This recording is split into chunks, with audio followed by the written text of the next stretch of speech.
తాకట్లో ఉన్న మీ బంగారాన్ని విడిపించి ఆ రోజు ఆన్లైన్ రేటుకి కొంటాం. Sharma gold company. తలచిన వెంటనే నేనున్నానంటూ అభయం ఇచ్చి ఎప్పుడూ తన భక్తుల వెంటే ఉండి కాపాడుతూ ఉంటాడు ఆ దత్తాత్రేయుడు.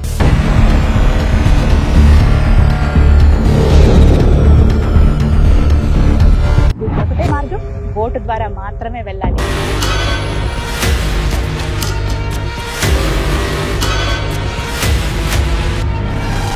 తపోభూమి అంటారు. వల్లభాపురాన్ని కర్మభూమి అంటారు. ఎంతో మంది మునులు యోగులు ఇక్కడ తపస్సు చేశారు.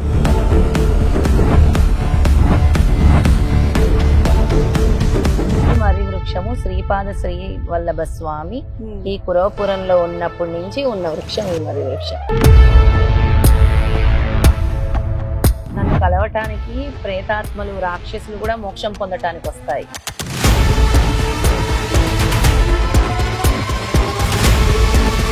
జన్మ జన్మాల పాపాలను తొలగించుకోవాలనుకునే వాళ్ళందరూ కూడా ఇక్కడే కూర్చొని తమ పారాయణ చదువుతున్నారు, పారాయణ చేస్తారు.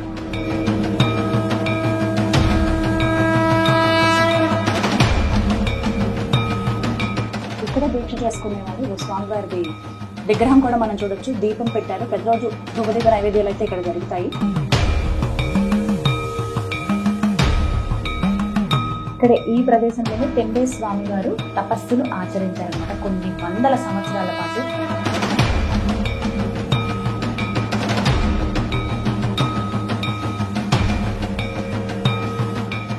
అవధూత చింతన శ్రీ గురుదేవ దత్త. జై గురుదత్త.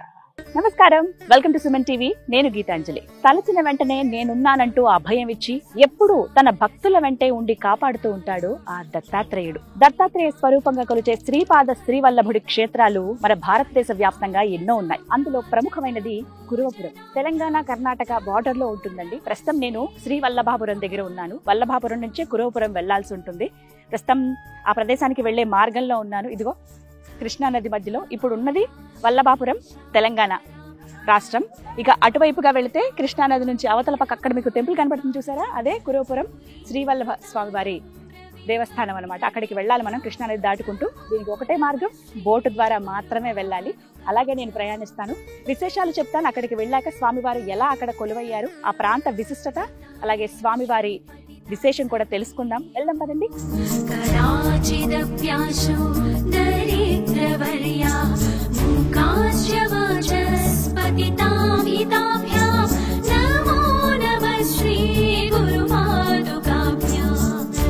వచ్చేసామండి కురవపురం.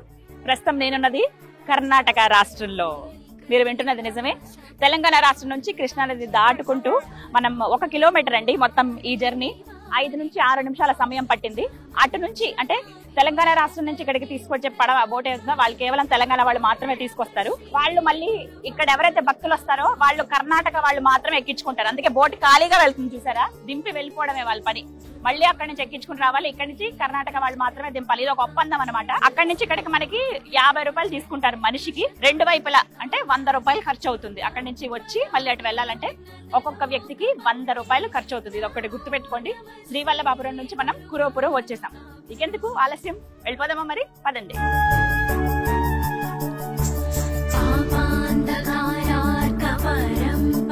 త్రిమూర్తి స్వరూపుడు ఆది గురువు దత్తాత్రేయ స్వామి వారి సుప్రసిద్ధ క్షేత్రం కురవపురంలో ప్రస్తుతం మనం ఉన్నామండి. అదిగో కొద్ది అడుగుల దూరంలోనే ఉన్నాం. రాజగోపురంలో స్వామివారు ఎక్కడున్న అడుగున ఇక్కడ కనపడుతూనే ఉంటారు. ఎంతో మహిమాన్వితమైనటువంటి ప్రదేశం అండి. అయితే ఈ ప్రాంతం ఖచ్చితంగా వీక్షించాలి, స్వామివారి మహిమలు తెలుసుకోవాలనే ఉద్దేశంతో లతా దత్త గారు, వారు దత్తాత్రేయ స్వామివారి ఉపాసకురాలు, అలాగే శ్రీ వల్లభ స్వామి వారి దత్తపీఠాన్ని ఏర్పాటు చేశారు. అది వ్యవస్థాపన చేసిన తర్వాత ఎంతో మందికి దత్త మార్గం వైపు నడిపించారు ఆవిడ. అయితే నాకు కూడా ఒక మాట చెప్పారు, ఖచ్చితంగా కొన్ని ప్రదేశాలు మీరు వీక్షించాలి అని చెప్పి. సుమన్ టీవీ ప్రేక్షకులకు కూడా ఆ క్షేత్రాలను చూపిద్దాం అనుకున్నాను. అందులో భాగంగా నేను కురవపురం వచ్చాను. లతాదత్త గారు ఆహ్వానించారు, వారు మనతో పాటు ఉన్నారు. ఇక్కడ విశేషాలు అమ్మగారి మాటల్లో వెళ్ళి తెలుసుకుందాం. నమస్కారం అండి. నమస్తే. ఎలా ఉన్నారు? బాగున్నాను. చాలా సంతోషం మీతో ప్రయాణం. నాకు కూడా చాలా ఆనందంగా ఉంది. ఎందుకంటే దత్తక్షేత్రాల గురించి అందరికీ పరిచయం చేయటం చాలా చాలా ఆనందంగా ఉంది. ఇంకా దత్త భక్తులు క్షేత్రాలకు రావాలి, ఇక్కడ మహిమల్ని తెలుసుకోవాలి. ఇది ఇక్కడ రాశారు క్లియర్ గా, దత్తాత్రేయ ప్రథమ అవతారమైన శ్రీపాద శ్రీవల్లభ తపోభూమి. ఇది దాన్ని కర్మభూమి అంటారు, దీన్ని తపోభూమి అంటారు. వల్లభపురాన్ని కర్మభూమి అంటారు, ఇది తపోభూమి అంటారు. ఎందుకంటే ఎంతో మంది మునులు యోగులు ఇక్కడ తపస్సు చేశారు. మన సప్త ఋషుల్లో వశిష్ఠ మహర్షి, అలాగే విశ్వామిత్రుడు, సృష్టికి ప్రతి సృష్టి అయిన విశ్వామిత్రుడు కూడా ఈ ప్రదేశాన్ని ఇక్కడికి వచ్చి ధ్యానం చేశారు అని ప్రతీక కూడా ఉంది, మన పురాణాలు కూడా చెప్తున్నాయి. అలాగే ఇక్కడ ఒక నాగలోకం కూడా ఉంది. అందుకే శ్రీపాదులు వారు ఈ ప్రదేశాన్ని ఎంచుకున్నారు, శ్రీపాద శ్రీవల్లభులు. ఇది ఒక దీవి, కృష్ణా నది, ఇది ఒక దీవి. అసలు ఎవరైనా రావటానికి భయపడేవారు. రాత్రిపూట శ్రీపాద శ్రీవల్లభులు ఎవరిని కూడా ఇక్కడ ఉండనిచ్చేవారు కాదు, పంపించేసేవారు. ఎందుకంటే ఆయనని కలవటానికి ఎంతో మంది దేవతలు, సప్తఋషులు కూడా వచ్చేవారు. ఆ ప్రదేశాలన్నీ కూడా మీకు చూపిస్తాను. అలాగే ఇది ఎంత అద్భుతమైన ప్రదేశం అంటే గీతాంజలి, ఎందుకు నేను అంత కోరుకున్నానంటే, ఎవరికి ఎటువంటి సమస్యలు ఉన్నా కూడా అమావాస్య రోజు గాని, పౌర్ణమి రోజు గాని, గురువారాలు గాని వచ్చి ఇక్కడ స్వామి దగ్గర గనక ఇక్కడే కూర్చొని పారాయణం చేసుకొని, ప్రదక్షిణలు చేసుకొని, ధ్యానం చేసుకొని, ఇక్కడే వాళ్ళకి తోచిన విధంగా ఏదో ఒక ప్రసాదం చేసుకొచ్చి ఇక్కడ పంచి పెడితే వాళ్ళ కర్మలన్నీ కూడా తొలుగుతాయి. స్వామి దగ్గర సేవ చేసుకున్నా కూడా వాళ్ళ కర్మలన్నీ తొలుగుతాయి. ఇప్పుడు కాదు, శ్రీపాద శ్రీవల్లభ స్వామి అప్పుడు 800 సంవత్సరాల క్రితం కూడా దర్బార్లో చెప్పేవారు. అలాంటి అద్భుతమైన ప్రదేశము ఈ కురవపురం. 100 సంవత్సరాల చరిత్ర ఉంది, 100 సంవత్సరాల చరిత్ర ఉంది. ఆ తర్వాత శ్రీపాద శ్రీవల్లభ స్వామి తర్వాత టెంబే స్వామి గురు చరిత్ర రాసినటువంటి వాసుదేవానంద సరస్వతి కూడా ఇక్కడికి వచ్చి ధ్యానం చేసుకున్నారు. శ్రీధర్ స్వామి కూడా ఇక్కడికి వచ్చి ధ్యానం చేసుకున్నారు. ఎంతో మంది యోగులు ఈనాటికి కూడా వచ్చి ఇక్కడ ధ్యానం చేసుకుంటూ ఉంటారు. వింటున్నారు కదా, తపో భూమి ఇది కురవపురం. చాలా అదృష్టం ఉంటేనే గాని, స్వామివారి అనుగ్రహం ఉంటే గాని ఇక్కడికి రాలేమని చెప్తారండి. ఇక్కడ ఇంకా ఎన్నో మహిమాన్వితమైనటువంటి ప్రదేశాలు, స్థలం ఉన్నాయి. అవన్నీ కూడా ఈ వీడియో నేను మీకు చూపిస్తాను. ముందుగా ఎక్కడికి వెళ్దామండి? ముందుగా 800 సంవత్సరాల నాటి వృక్షము, మర్రి చెట్టు, ఆ చెట్టును చూపిస్తాను. అలాగే గుహను కూడా చూపిస్తాను. వెళ్దాం ఇక.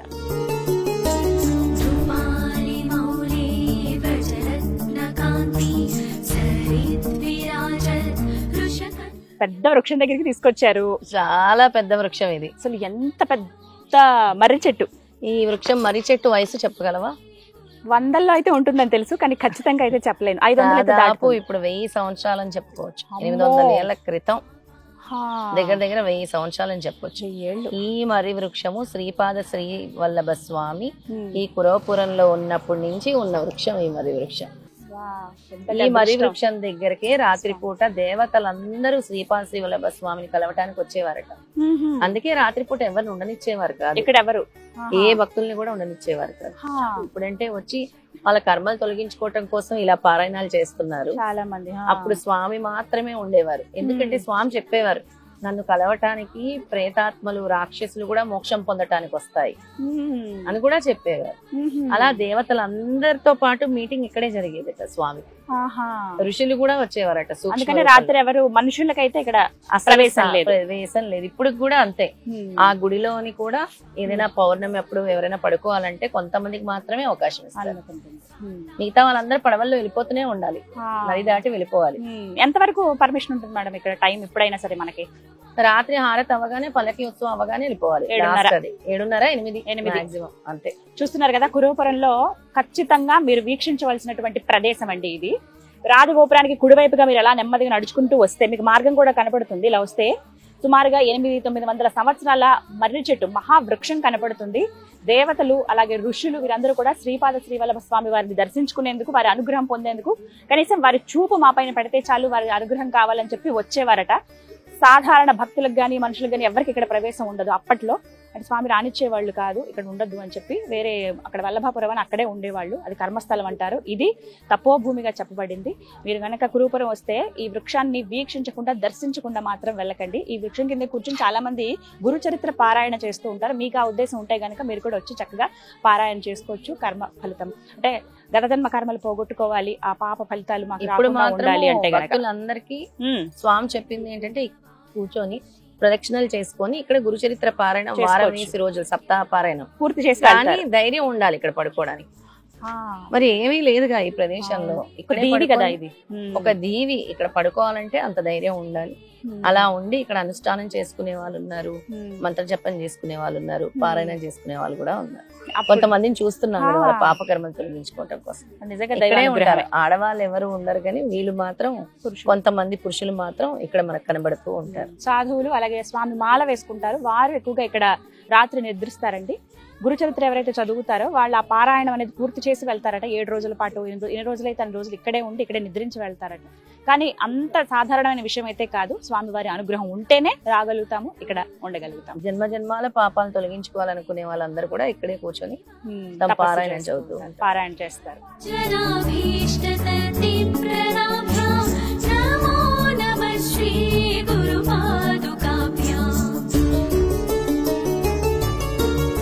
తెంబే స్వామి వారి తపస్సును ఆచరించినటువంటి ప్రదేశం అండి ఇది. పెద్ద గుహ, ముందు ఒక పెద్ద నాగ సర్పం ఉండేది. ఎంత పెద్ద సర్పం అంటే అసలు అటువైపుగా వెళ్తుంటేనే జనాలు భయపడేవాళ్ళంట, కనీసం వెళ్ళడానికి కూడా సాహసించేవాళ్ళు కాదు.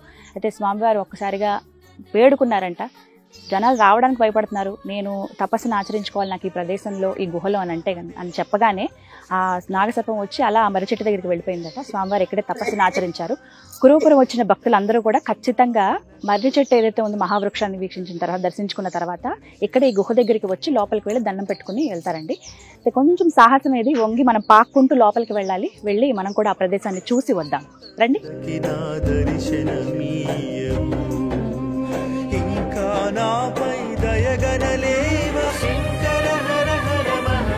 ఇలా పాక్కుంటూ మాత్రమే లోపలికి రావాలండి. ఒక్క మనిషి మాత్రమే పడతారు.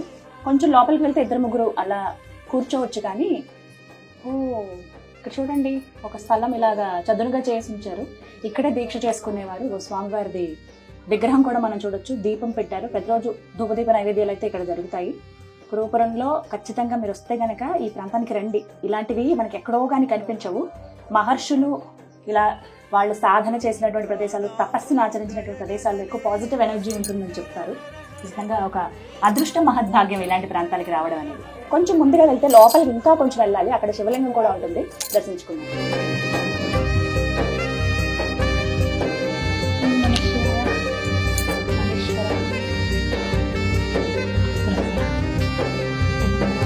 శ్రీపాదవల్లభ త్రిమూర్తి స్వరూప జగద్రక్షక గురుస్వరూప దత్తాత్రేయ. గుహ లోపలికి వచ్చేసాం. ఇదే ఇంకా చివరి భాగం. ఇక్కడ వరకు ఇలా తొలిచి ఉందంటే సహజ సిద్ధంగా ఉన్నదేనండి. ఎవరు మానవులు తొలిచి ఇలా చేసింది కాదు ఇది. ఇక్కడే ఈ ప్రదేశంలోనే తెంబే స్వామి వారు తపస్సును ఆచరించారనమాట. కొన్ని వందల సంవత్సరాల పాటు వారు ఇక్కడ తపస్సు చేశారండి. గురుపురం వచ్చిన ప్రతి వాళ్ళు కూడా ఇక్కడికి వస్తారు, దర్శించుకుని కాసేపు ఇక్కడ తపస్సు చేసుకుని వెళ్తారు.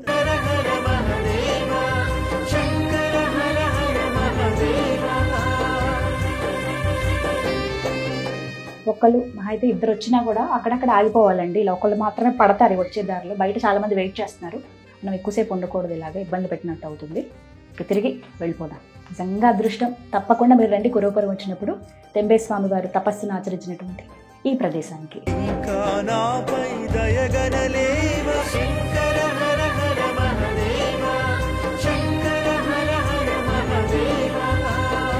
శ్రీపాద శ్రీవల్లభ స్వామి వారి ప్రథమ తపోభూమి కురువపురంలో ప్రస్తుతం మనం ఉన్నామండి. ఆలయం లోపలికి ప్రవేశిద్దాం.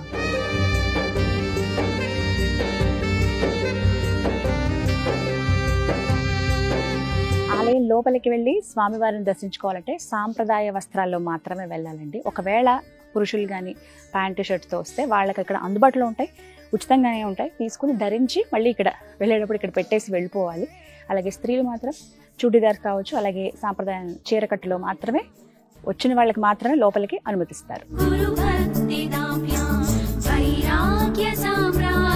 శ్రీపాద శ్రీవల్లభుడి దర్శనం చాలా బాగా జరిగిందండి. చాలాసేపు స్వామిని చూడగలిగాము, మహత్యం గురించి అయ్యగారి మాటల్లో వినగలిగాము. ఇంకా తెలుసుకుందాం ఈ ప్రాంత విశిష్టత మీకు కూడా తెలియాలిగా. లతాదత్త గారి మాటల్లో విన్నాం. చాలా చక్కటి దర్శనం అయిందండి. ఎంత బాగున్నారో, దిష్టి తగిలేలా ఉన్నారు. రోజుకు ఒక అలంకరణ చేస్తారు. ఇవాళ త్రిమూర్తి అలంకరణలో మనకు కనబడ్డారు. మామూలుగా దత్తాత్రేయ స్వామి ఎలా కనబడతారో బ్రహ్మ విష్ణు మహేశ్వరుల రూపంలో అలాగే కనిపించారు. ఒక రోజు శ్రీపాద వల్లభుడిలాగా కనబడతారు, ఒక రోజు ఏకముఖి ఏకముఖం అంటే దత్తాత్రేయుడిలాగా కనబడతారు అనమాట. అలాగా రోజుకొక అలంకరణ చేస్తారు. ఇక్కడ చాలా చాలా పీస్ఫుల్ గా ఉంటుంది. ఎందుకు అని అంటే వేరే క్షేత్రాల్లాగా హంగులు ఆర్భాటాలు ఉండవు, టికెట్ కౌంటర్లు ఉండవు, ఇక్కడ వరకు కార్లు రావటం ఉండదు, పెద్ద పెద్ద హోటళ్లు ఉండవు, రెస్టారెంట్లు ఉండవు.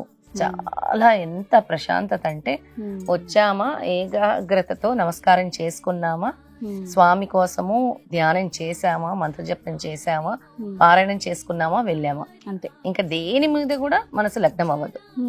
చాలా మందికి భూత ప్రేత పిశాచ బాధలు, negative energy, brain related problems, stress, anxiety, రకరకాల సమస్యలు ఉంటూ ఉంటాయి. పితృదోషాలు, భయంకరమైన పితృదోషాలు ఉంటూ ఉంటాయి. కన్ఫ్యూజన్ స్టేజ్ లో ఉంటారు, ఏ నిర్ణయాలు తీసుకోలేరు. మా జీవితము అసలు ఎప్పుడు ఇలాగే ఉంటుందని బాధపడుతూ ఉంటారు. అలాంటి వాళ్ళందరూ కూడా ఇలాంటి క్షేత్రాలకు వచ్చి ఇక్కడ స్వామివారి దగ్గర చక్కగా నిద్ర చేసి, అమావాస్యలు, పౌర్ణమిలు, గురువారాలు ఇక్కడ నిద్ర చేసి సమస్త దోషాలు కూడా తొలగిపోతాయి. ఇక్కడ రావి చెట్టు కూడా ఉంది. చెప్తారు స్వామి, రావి చెట్టు అంటే కూడా దేవతా వృక్షం. ఇక్కడ దేవతా వృక్షం దగ్గర పారాయణం చేయటం, ఇలా దీపం పెట్టుకోవటము, అంటే ఇలాంటి చోట స్వామి యొక్క అనుగ్రహము సంపూర్ణంగా ఉంటుంది. తొందరగా మన పాపకర్మలు అనేవి నశిస్తాయి. అది ఎందుకంటే యతీశ్వరులైన, మునులైన, సద్గురువులైన, సత్పురుషులైన ఎప్పుడైతే వాళ్ళ స్పర్శ మనకి తగులుతుందో మన పాపపు రాసులు నెమ్మదిగా తొలగిపోతూ ఉంటాయి. మన స్పందనలు కూడా మారుతూ ఉంటాయి. ఆ నెగిటివిటీ అనేది కూడా స్వామి తీసేస్తూ ఉంటారు. అలాగే రకరకాల వ్యాధుల నుంచి కూడా చాలా చాలా ఇబ్బందులు పడుతూ ఉంటారు. అలాంటి వాళ్ళు కూడా ఇలాంటి దత్తక్షేత్రాలకు రావాలి, ఇక్కడ స్వామి యొక్క అనుగ్రహం పొందాలి అని అందరి ముందుకు మనం తీసుకొచ్చాం. నిజంగా గొప్ప అదృష్టం అండి రావడం. అయితే స్వామి అనుగ్రహం ఉంటేనే గానీ ఇలాంటి ప్రాంతాలకు రాలేము. ఎంత ప్రశాంతమైన వాతావరణము. నాకు లత గారు చెప్పినట్టుగా నాకు అనిపించింది నిజమే. వేరే మార్గం ఏం లేదండి. వల్లభాపురం నుంచి రావాలంటే బోట్లోనే రావాలి. నిజానికి ప్రయత్నించారట కర్ణాటక ప్రభుత్వం నుంచి. గత 10 ఏళ్లుగా పనులు జరుగుతున్నాయి, రోడ్డు మార్గం వేద్దాము, ఇంకా అందరూ భక్తులు వచ్చేలాగా. కానీ అది ఎందుకో మరి స్వామికి ఇష్టం లేదు, మరి స్వామి డిలే చేస్తున్నారేమో అర్థం అవట్లేదు. అలా నత్తనడకని సాగుతున్నాయి ఆ పనులు. ఇంకా 3 ఏళ్లు పట్టే అవకాశం ఉంటుంది అని అంటున్నారు. అలా అయితే కనుక ఇంకొంత ఎక్కువ మంది రావచ్చు, కానీ ఇప్పుడున్నటువంటి ప్రశాంతత అప్పుడు ఉండకపోవచ్చు అంటున్నారు. వీలైనంత త్వరగా మీరు రండి. కురవపురం స్వామివారి తపోభూమిది. ఎంతో మంది మహర్షులు, ఋషులు ఇక్కడ తపస్సును ఆచరించారు. పాజిటివిటీ ఎంత ఉందంటే అడుగు పెట్టడమే ఒక ప్రశాంతమైన వాతావరణం మన చుట్టూ అలా అల్లుకుంటుంది. చాలా హాయిగా అనిపిస్తుంది. రాత్రి అయితే ఇక్కడ ఉండలేము. చేమ, రాయి, పిట్టలు, పక్షులు ఏవైతే ఉన్నాయో అన్ని కూడా పునీతం అయ్యాయి స్వామివారి పాదస్పర్శతో. ఈశ్వరుడే స్వయంగా పార్వతీదేవితో చెప్పారు, గురువే ఈ సృష్టికి మూలం, గురువు లేనిదే భగవంతుని చేరుకోలేవు అని గురుగీతను బోధించారు. ఈశ్వరుడు చెప్పినట్టుగా ఈ సద్గురువులు, సత్పురుషులు మన జీవితంలో రావాలన్నా, మనం వాళ్ళని పట్టుకోవాలన్నా, వాళ్ళ గురించి తెలుసుకోవాలన్నా ఎన్నో జన్మల అదృష్టం ఉంటేనే మనం ఇక్కడ అడుగు పెట్టగలిగాం. నిజం అదైతే, అది మాత్రం అక్షర సత్యం. జై గురుదత్త. జై గురుదత్త.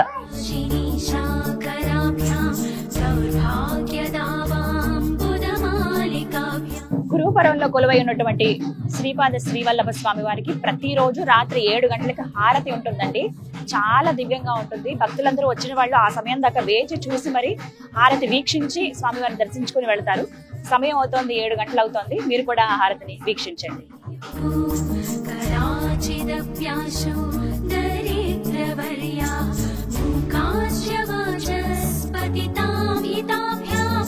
ప్రసాదం చూసారా?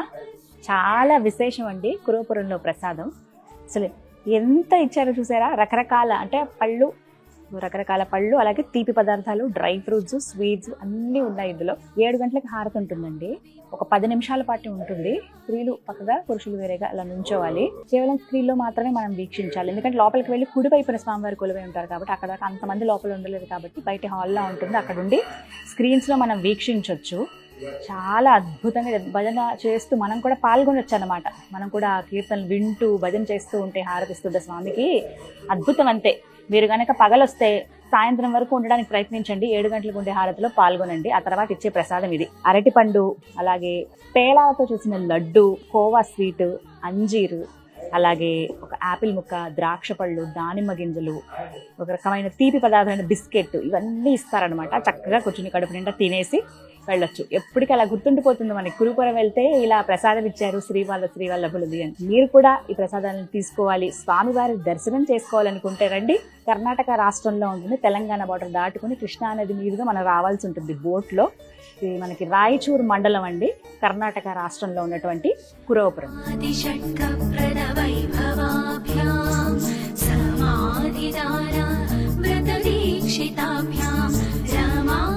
శ్రీపాద శ్రీవల్లభుడి ప్రథమ తపోభూమిగా చెబుతున్నటువంటి కురువపురంలో ప్రస్తుతం మనం ఉన్నామండి. ఈ ప్రాంత విశిష్టత, స్వామివారి మహత్యం తెలుసుకుందాం. మనతో పాటు ఉన్నారు ప్రధాన అర్చకులు మంజునాథ్ భట్ గారు. వారితో మాట్లాడదాం. గురుగారు నమస్కారం అండి. జై గురుదత్త. జై గురుదత్తమ్మ. చాలా సంతోషం మీతో మాట్లాడడం. స్వామివారి అనుగ్రహమే కురవపురం రావాలి అని అంటే శ్రీపాద శ్రీవల్లభ స్వామివారి ప్రథమ తపోభూమిగా చెబుతారండి ఈ ప్రాంతాన్ని.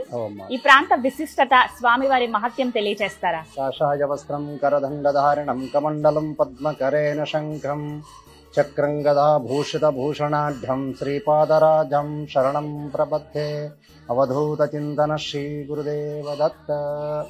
దత్తాత్రేయ స్వామి గారి అవతారం తర్వాత మళ్ళీ దత్తాత్రేయ స్వామి గారిది 2 అవతారం ఉన్నాయి. తొలితం శ్రీపాద శ్రీవల్లభుడు, తర్వాత నరసింహ సరస్వతిడు. శ్రీపాద శ్రీవల్లభ స్వామి గారు అవతరించిన ప్రదేశం తూర్పు గోదావరి జిల్లాలో పీఠాపురం గ్రామం. ఆ క్షేత్రం స్వామి గారు అవతరించి ధ్యానము, అనుష్ఠానము, సాధనం కోసం స్వామి గారు తీర్థక్షేత్ర బయలుదేరినారు. శ్రీశైలము, గోకర్ణము, ఆ చోటులో ఆ క్షేత్రంలో ఏకాంతము, అనుష్ఠానంలో ధ్యానంకి చోటు దొరకదు. మళ్ళీ ఈ కృష్ణా ప్రాంత ఒడ్డుకు చూసుకుంటూ బయలుదేరినప్పుడు స్వామి గారు ఎప్పుడు ఈ ప్రదేశం, ఈ క్షేత్రంకి వస్తారు. ఇది ఏకాంతము, ఒక రమణీయ క్షేత్రం అని స్వామి గారికి సాధనకి యోగ్య స్థానం అని స్వామి గారు ఇక్కడే ఉండేశారు. 14 సంవత్సరం ఈ క్షేత్రంలో ఈ చోటులో ఉండి ధ్యానం చేసిన, అనుష్ఠానం చేసిన ఒక తపో భూమి. ఈ క్షేత్రము కర్ణాటక రాజ్యంలో రాయచూరు జిల్లా ప్రాంతంలో 30 కిలోమీటర్ అంతరంలో ఒక కృష్ణా రివర్ మధ్యలో ద్వీపం రూపంలో వచ్చేసింది. ఈ క్షేత్రంకి యావదే రస్తే సౌకర్యం కానీ రోడ్డు సౌకర్యం లేదు. ప్రస్తుతంగా దోణి ముఖాంతరం అంటే 3 ముఖాంతరం గుడికి రావాలి, 3 ముఖాంతరమే గుడికి వెళ్ళాలంటే ఊరికి వెళ్ళాలి. ఈ క్షేత్రము ఒక తపో భూమి నిమిత్త భక్తులు వచ్చిన వాళ్ళు స్వామి గారి దర్శనము, పారాయణము, ప్రదక్షిణము, ధ్యానము, జపం చేసుకుని వెళ్తూ ఉంటారు. వచ్చిన వాళ్ళు భక్తులు ఉండడానికి కానీ ఇక్కడ వసతి సౌకర్యము, భోజన సౌకర్యము ఇక్కడ చేర్పడినాము. వచ్చిన భక్తులు ముందర ఇక్కడ క్షేత్ర అధిపతి కానీ, అర్చకులకి కానీ, పూజారులకి సంపర్కించి మా ఇక్కడ వస్తున్నాము, మాకు ఉండడానికి ఏమైనా అవకాశం ఉన్న సంపర్కం చేసినప్పుడు వాళ్ళకి వీటి సౌకర్యం కల్పిస్తున్నాము. ఈ క్షేత్రము దత్త సంప్రదాయం ఎక్కువ మహారాష్ట్ర, గుజరాత్, గోవా ప్రాంతంలో ఎక్కువ ప్రచారం, అంటే స్వామి గారి సంప్రదాయం ఎక్కువ ఆచరణ ఉంది. ఆ నిమిత్తం ఆ రాజ్యంలో, ఆ ప్రదేశంలో ఎక్కువ భక్తులు ఇక్కడ క్షేత్రం చేరుకుంటున్నారు. ప్రస్తుతంగా మా కర్ణాటకము, తెలంగాణ, ఆంధ్రప్రదేశంలో కొంచెం వెబ్సైట్లో గురుచరిత్ర పారాయణ చేసిన వాళ్ళు, మ్యాగజైన్ ముఖాంతరము, కొంచెం మీడియా ముఖాంతరం దత్తక్షేత్ర సంబంధించిన దర్శించి స్వామి గారు ప్రచారం చేస్తున్న నిమిత్తం భక్తులు చేపడుతుంది. ఎన్ని సంవత్సరాలుగా మీ వంశం నుంచి పూజలు ఆచరిస్తూ ఉన్నారు? నాది 4వ తరం. ఇప్పుడు నా ప్రస్తుతం నడుస్తున్న 4వ తరంతోన నా అబ్బాయి కూడా వేద పాఠశాల ముఖాంతరం ముందే స్వామి సేవ కోసమే ముందర పంపిస్తున్నాను. 5వ తరం కూడా సిద్ధం నడుస్తున్నది. మరి ఇన్ని తరాలుగా స్వామివారి సేవలోనే ఉన్నారు కదా, మీకు కలిగినటువంటి అనుభవాలు ఏవైనా? అనుభవం అంటే స్వామి గారు ప్రత్యక్షంగా పరోక్ష రూపంలో ఈ క్షేత్రం ఉన్నారు. భక్తుల ఉద్ధార కోసం, భక్త రక్షణ కోసం, భక్తులని మనోరకామని ఏముండదు, అలాది ప్రార్థన ఉండదు, మనకు కోరిక ఏమైనా చేర్చుకునే కోసం స్వామి గారు ఈ క్షేత్రం సూక్ష్మ రూపంలో ఉన్నారని భక్తులే వచ్చి చెప్తారు. స్వయంగా వారి అనుభవాలే తెలియజెప్తారు. ఈ ప్రాంతంలో ఉన్నారు వారు అని చెప్పి. అదే వచ్చిన భక్తులు రాత్రి నిద్ర చేసుకుంటారు. రాత్రిపూట ఇక్కడ శ్రీజాతి తర్వాత మా దత్త సంప్రదాయంలో అదే క్షేత్రంలో కార్యక్రమం ఉండవు. దేవస్థాన ఆవరణంలో అక్కడ అక్కపక్క ప్రాంతంలో రాత్రి మా పారాయణ చేసుకుంటాం. ధ్యానంలో ఉన్నప్పుడు కొంత భక్తులకి రాత్రిపూట మాకు సుగంధ ద్రవ్య వాసన మాకు దొరికింది. కానీ అక్కడక్కపక్క ఏమి అగరబత్తి గాని అవి యాది అంటించలేరు అని ఆ సుగంధ వాసన ఎట్లుంటే వస్తున్నది అని కొంతమంది. తర్వాత మీ దేవస్థానం రాత్రిపూట శ్రీజారి తర్వాత ఏం కార్యక్రమం ఉండదని చెప్తారు. మాకు రాత్రి మనం నిద్ర చేసినప్పుడు రాత్రి మాకు గంట నాయిక అంటే ఘంటా నాద శబ్దం దొరికింది. అది ఎట్లా స్వామి గారు అంటే ఒక భక్తుడు ఒక అనుభవం చెప్పినప్పుడు ఆ రూపం చూసినప్పుడు స్వామి గారు ఆ భక్తికి ఆ రూపంలో స్వామి గారు అనుగ్రహం ఇస్తున్నారు, ఆశీర్వాద రూపం ఇస్తున్నారు అని ఒకటి. శ్రీపాద శ్రీవల్లభ స్వామి వారి వేడుకుంటే ఏమని అసలు స్వామివారిని కోరుకోవాలి, ఏమని వేడుకోవాలి? వాళ్ళ భక్తులు వచ్చిన వాళ్ళ భక్తుది ఏమి స్వామికి సమర్పణ ఇస్తారు, ఆ స్వరూపంలో స్వామి గారు అనుగ్రహం ఇస్తారు. కొంచెము మన ఇంట్లో మనశ్శాంతి సమస్య ఉండొచ్చు, సంతాన సమస్య ఉండొచ్చు, ఉద్యోగము సమస్య ఉండొచ్చు, వివాహకార్యం కోసం సమస్య ఉండొచ్చు. ఆ ప్రకారం స్వామి గారిని కోరుకుంటే ఆ స్వామి గారు అనుగ్రహం కోసం ప్రార్థన జరిపిస్తారు, స్వామి గారు అనుగ్రహం ఇస్తారు. అలాగే స్వామివారు ఇక్కడే అంతర్ధానం అయ్యారని కూడా చెప్తారండి. స్వామి గారు 14 సంవత్సరం ఈ క్షేత్రం నుండి ధ్యానం అనుష్ఠానం చేసి తర్వాత ఈ కృష్ణా నదిలో అంతర్ధానం అయినారు. మూలతమ దత్త సంప్రదాయంలో యాదే క్షేత్రం వెళ్తే మీకు సమాధి లేవు స్వామి గారివి. అన్ని ఆ స్వరూపంలో ఆ క్షేత్రంలో స్వామి గారు గుప్త రూపంలో ఉన్నారని ఆ క్షేత్రంలో ఆ స్వరూపంలో మా క్షేత్రం స్వామి గారి పీఠ స్వరూపము. అదే గణగాపూర్ స్వామి గారి క్షేత్రం మీకు ఆడ పాదాల స్వరూపము. నరసోబాడ వెళితే మీకు ఆడను పాదాల స్వరూపంలో దొరుకుతాయి స్వామి గారు. ఇలా స్వామివారి దత్త పరంపరలో ఉన్నటువంటి విభాగాల్లో గురువులకి చాలా ప్రాధాన్యత ఉందండి. అందులో ముందుగా దత్తాత్రేయ స్వామివారిని ఆరాధించాలని చెప్తారు. స్వామివారిని స్మరించాలంటే, స్వామివారిని తలుచుకోవాలంటే ఏదైనా ఒక శ్లోకం భక్తులందరూ స్మరించుకునేది. భక్తులకి ఇప్పుడు పరమ పూజ వాసుదేవానంద స్వామి గారు ఏం రచన చేసి స్వామి గారు అనుగ్రహం ఇచ్చిరి. భక్తులకి మీరు ఈ ముందర ఈ నామస్మరణతోనే మీరు భక్తులకి ప్రచారం చేయండి అని. ఆ నామస్మరణమే దిగంబర దిగంబర శ్రీపాద వల్లభ దిగంబర అని. దిగంబర అంటే 4 దిక్కుకు అంబరగానే ఉంటాను అని. అంబర అంటే నీడలాగా ఉంటాను, రక్షణ కోసం రక్షణ కూడా. అదే అంబరం అంటారు. దిగంబర అంటే దిక్కుకి అంతా నా అంబరాగే ఉంటాను, భక్తుల రక్షణ కోసము అని. దిగంబర అనే మాటకి అర్థం అది. దిగంబర దిగంబర శ్రీపాద వల్లభ దిగంబర. ఇక్కడ మూలతం దత్తాత్రేయ స్వామి సంప్రదాయంలో ఇది ఒక నామస్మరణము, ఒకటి మనశ్శాంతి కోసము గాని, కోరిక కోసం గాని, ఇంట్లో కూడా చిన్న పిల్లలు కూడా ఇది నేర్పిస్తే వాళ్ళు ఏకాగ్రత పెరుగుతుంది, బుద్ధి శక్తి పెరుగుతుంది, ఏకాగ్రత కలుగుతుంది, మంచి విద్యా ప్రాప్తి అవుతుందని భక్తులకు ఒక అనుభవం దొరుకుతున్నది. ఈ క్షేత్రంలో ప్రత్యేకంగా జరిగేటువంటి పూజలు, పర్వదినాలు ఏమిటండి?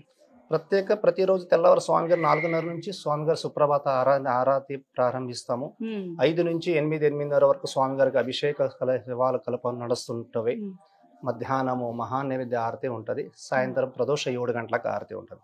దాంట్లో విశేషం అంటే మీకు పూర్ణిమ రోజు, చిత్తా నక్షత్ర రోజు, తర్వాత అమావాస్య రోజు. చిత్తా నక్షత్రం అంటే స్వామి గారి జన్మ నక్షత్ర నిమిత్తం విశేషం చిత్తా నక్షత్రం అని చెప్తారు. ఇంకా పౌర్ణిమ అంటే ప్రతి దత్త సంప్రదాయంలో పౌర్ణిమ గురుకి స్థానంకి వెళ్తారు. పౌర్ణిమ అని ఆ గురు అంటే దత్త సాధు సంతులకి దత్తాత్రేయుడే గురు. ఆ నిమిత్తం గురు స్థానంకి వెళ్ళినప్పుడు దత్తాత్రేయ క్షేత్రకి వెళ్ళి ఆ క్షేత్రము స్వామి గారికి పౌర్ణిమ రోజు వెళ్ళి స్వామికి సందర్శన ఆరతి తీసుకొని, కానీ ఆ రోజు నిద్ర చేసుకుని వెళ్ళడం అనేది ఒకటి భక్తులకి ఒకటి అనుభవం. మీ స్వస్థలం కర్ణాటక అండి? ఈ క్షేత్రం కర్ణాటక ప్రాంతంలో వచ్చేస్తుంది, రాయచూరు జిల్లా వస్తుంది. మీరు మా స్వతమత మాతృభాష కన్నడ, మా ఉండేది కర్ణాటకంలో. తెలుగు చక్కగా మాట్లాడుతుంది. వ్యవహారం అంతా ఇక్కడ బయట తెలుగే, మాతృభాష కన్నడము. వచ్చిన భక్తులు మహారాష్ట్ర నుంచి వచ్చే మరాఠీ మాట్లాడతాము, గుజరాత్ నుంచి వచ్చే తెలుగు హిందీ మాట్లాడతాము, ఇంకా గోవా నుంచి వచ్చే కొంకణి మాట్లాడతాం. స్వామివారికి ఇష్టమైనటువంటి నైవేద్యం? స్వామి గారికి మా ప్రాంతంలో ఎక్కువ బేసన్ లాడు అని చెప్తారు. అది తర్వాత ఈ ఖీర్ అని చెప్తారు, హల్వా అని మీ ప్రాంతంలో చెప్తారు, మా దగ్గర ఖీర్ అంటే చెప్తారు, సిరా అని లెక్క చెప్తారు. ఒక ప్రాంతంలో ఒక్కొక్కటి నైవేద్యం పెడతారు. మా దగ్గర స్వామి గారిది బేసన్ లాడులో స్వామి గారికి ప్రసాదంగా అన్ని రకాల పళ్ళు, స్వీట్స్. సాయంత్రం ఆరతి తర్వాత భక్తులు వచ్చి ఇచ్చింటారు మాకు. స్వామి గారికి నైవేద్యం చేసి అందరికి భక్తులు పంచండి అప్పుడు స్వామి గారికి తెచ్చి స్వామి గారికి నైవేద్యం చేసి అందరి భక్తులు పంచేస్తాం. ఎవరైనా స్వామివారిని సేవించుకోవాలని అంటే గనక, సేవలో పాల్గొనాలంటే ఏవే అవకాశాలు ఉన్నాయండి? రుద్రాభిషేకాలు, మహాపూజాలు, పల్లకి సేవలు పాల్గొంటాం. ఇవి ముందుగానే మేము రిజిస్టర్ బుకింగ్ అడ్వాన్స్ పేమెంట్ ఏమీ లేదు. ఇక్కడ ఏ రోజు వస్తారో ఆ రోజు ఉదయం వచ్చి ఆ సమయంలో ఉంటే మీరు ఆ సేవ దొరుకుతాయి మీకు. అంతవరకు పౌర్ణిమ రోజు మాత్రమే పల్లకి సేవ దొరికే అవకాశం ఉంది. ఆలయ వేళలు తెల్లవారు 5 నుంచి మధ్యాహ్నం 2 గంటల వరకు స్వామి గారి దర్శనము. మధ్యాహ్నం 2 నుంచి 4 గంటల వరకు స్వామి గారి విరామాన్ని ఉండి దేవస్థానం క్లోజ్ ఉంటది. మళ్ళీ సాయంత్రం 4 నుంచి 7 గంటల వరకు ఈ వేళ వరకు మాత్రం, ఎందుకంటే మళ్ళీ పడవలో తిరిగి అటు వెళ్ళిపోవాల్సి ఉంటుంది. ఒకవేళ ఉండొచ్చు అని అంటే ముందుగానే మీకు సమాచారం చెప్తే ఉండడానికి ఆ టైంలో వచ్చేప్పుడు అవకాశం ఏమి ఉండదు, అది చేసి అవకాశం ఇస్తాం. వాళ్ళకి ఏం సౌలభ్యం ఉండదు అది చూసి ఇస్తాం. చాలా ప్రశాంతమైన వాతావరణం అండి. ఈ క్షేత్రము ఎక్కువ సౌకర్య సౌలభ్యం క్షేత్రం కాదు. అన్ని మాకు వైఫై లేక దొరకదు. ఈ క్షేత్రం అంటే వచ్చిన భక్తి స్వామి గారు మళ్ళీ నీళ్లు దొరకవచ్చు మాకు, కానీ మాకు అది కావాలి ఇదే కావాలి ఏసీ రూమే కావాలి మాకు అదంటే దొరకదు. స్వామి గారు ఒక ధ్యానము అనుష్ఠానం కోసం వచ్చే భక్తులకి ఆ క్షేత్రం అది ఒక అనుభవం చేసుకునే వాళ్ళకి మాత్రం ఇది అనుభవం ఉంటుంది. వచ్చిన వాళ్ళు భక్తులు స్వామివారి దర్శనం చేసుకుని ఊరికి వెళ్ళిపోయేది ఆ ప్రకారం వేరే. ఇంతవరకే. ఈ ధ్యానము అనుష్ఠానం వచ్చిన భక్తులకి ఆ ప్రకారం అనుభవం వేరే. ఇక్కడ గురుచరిత్ర పారాయణ పారాయణ చేయడానికి చేస్తారు. అవకాశం ఉండదు. 3 రోజులు, 5 రోజులు, 7 రోజులు ఈ 3 దిన ప్రకారం జరిపిస్తాం. వచ్చిన వాళ్ళ భక్తులకి ఇక్కడ వటవృక్షం అనే ఒక పెద్ద వటవృక్షం ఉండదు. ఆ చోటులో స్వామి పారాయణం చేసుకోండి. ఇక్కడ పెద్ద హాల్ ఉండదు. రూమ్ అవకాశం ఉంటే రూమ్ ఇచ్చింటాం, ఉండి పారాయణ చేసుకుని వెళ్తూ ఉంటారు. భక్తులకి ఏం చెప్తారు? ఇప్పటి వరకు రాని వాళ్ళకి, ఇంకా కురుపురం చాలా మంది రాని వాళ్ళు ఉన్నారు. రాండి, స్వామి గారు ఆశీర్వాదం తీసుకున్నాలి. వాళ్ళది ఏం సమస్య ఉండదు, స్వామి గారు చెప్తే ఆ సమస్య పూర్వక స్వామి గారు ప్రార్థించి స్వామి గారి అనుగ్రహం ఆశీర్వాదం తీసుకోవచ్చు. చాలా చక్కగా చెప్పారండి. ధన్యవాదాలు. జయ నమస్కారం. గురుదేవ దత్త, గురుదేవ దత్త. వైరాగ్యనిధి ప్రదాభ్యాం బోధ ప్రణాభ్యాం ధృతమోక్షర. ఇంతటి అదృష్టమో నిజంగా. చాలా సేపు గడిపామండి. ఇక ఆల్మోస్ట్ ఆలయం క్లోజ్ అయిపోయే టైం వరకు ఉన్నాము కురవపురం శ్రీపాద శ్రీవల్లభని క్షేత్రం దగ్గర మేము. ఇది నిజంగా అదృష్టమే, స్వామివారి అనుగ్రహమే. థ్యాంక్ యూ సో మచ్ అమ్మ. మళ్ళీ చెప్తున్నాను, థ్యాంక్ యూ. జన్మ జన్మల స్వామి మీకు ఇచ్చిన అదృష్టం, నిజంగా పుణ్యం ఇది. ఆయన అనుగ్రహించారంటే హారతి కూడా చూసుకున్నాము, చూడగలిగాము, చాలాసేపు పాల్గొన్నాము. ఏం చెప్తారు భక్తులకి? భక్తులందరికీ ఏం చెప్తానంటే, శ్రీపాద శ్రీవల్లభ స్వామి ఈ యొక్క క్షేత్రము ఇది ఒక తపోభూమి. ఇక్కడికి వచ్చి మీ పాపపు రాసులను తొలగించుకోవాలి, ఇక్కడ పారాయణం చేయాలి, ఇక్కడ పల్లకి ఉత్సవంలో పాల్గొనాలి, ఇక్కడ స్వామి నడయాడిన ప్రదేశాన్ని మీరందరూ కూడా చూడాలని కోరుకుంటున్నాము. ఈ కురపురానికి రావాలి, స్వామిని దర్శించుకోవాలి. మీరందరూ కూడా మీ జీవితంలో దత్తాత్రేయ స్వామిని పట్టుకొని ఏ గురువు అయినా, అంటే గురువుని గనక మీరు పట్టుకుంటే మీ దగ్గరికి ఎటువంటి ఆపద కూడా దరి చేరదు అని నేను చెప్పగలను. ఇది నేను చెప్పింది కాదు, మన సనాతన ధర్మం చెప్తుంది. అలాంటి గురువుని మీరు పట్టుకోండి, గురు పరంపరలోకి రండి, దత్త సాంప్రదాయాన్ని తెలుసుకోండి. మొదటి అవతారమైన శ్రీపాద శ్రీవల్లభ స్వామి క్షేత్రాలని దర్శించండి. ఆయన పిఠాపురంలో జన్మించారు, ఇక్కడ 14 సంవత్సరాలు ధ్యానం చేశారు. ఇక్కడ ఎంతో మందికి కూడా చాలా రకాల సమస్యలకి, కుజదోషానికి ఎలా నివారించుకోవాలో చెప్పారు, శని దోషానికి ఎలా నివారించుకోవాలో చెప్పారు, పూజా విధానం చెప్పారు, అనగాష్టమి వ్రతం ఎలా చేసుకోవాలో చెప్పారు, ప్రతి ఒక్క కర్మల్ని ఎలా తొలగించుకోవాలో కూడా ఆయన బోధించారు.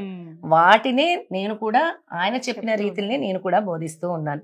అంతేకాని ఇందులో నాది ఏమీ లేదు. స్వామి నడిపిస్తున్నారు, నడుస్తున్నాం అంతే. చక్కగా మియాపూర్ లో అమ్మగారి ఇంటి దగ్గరే శ్రీపాద శ్రీవల్లభుని దత్తపీఠం కూడా ఉందండి. ఖచ్చితంగా అక్కడికి వెళ్ళి కూడా మీరు దర్శించుకోండి. స్వామివారు అలా కూర్చుని అక్కడ ఉన్నారని నిజంగా అనిపిస్తుంది. ఇక్కడ ఎలాంటి ఫీల్ అయితే అనిపిస్తుందో ఖచ్చితంగా అక్కడ కూడా అలాగే ఉండదు. ఎందుకంటే నేను వచ్చాను కాబట్టి చెప్తున్నానండి. అందరూ అక్కడ పీఠాన్ని దర్శించుకోండి. అలాగే చాలా అరుదుగా ఉంటాయి ఇలాంటి క్షేత్రాలు అనేవి. తప్పకుండా రండి. ఒక ద్వీపం ఇది.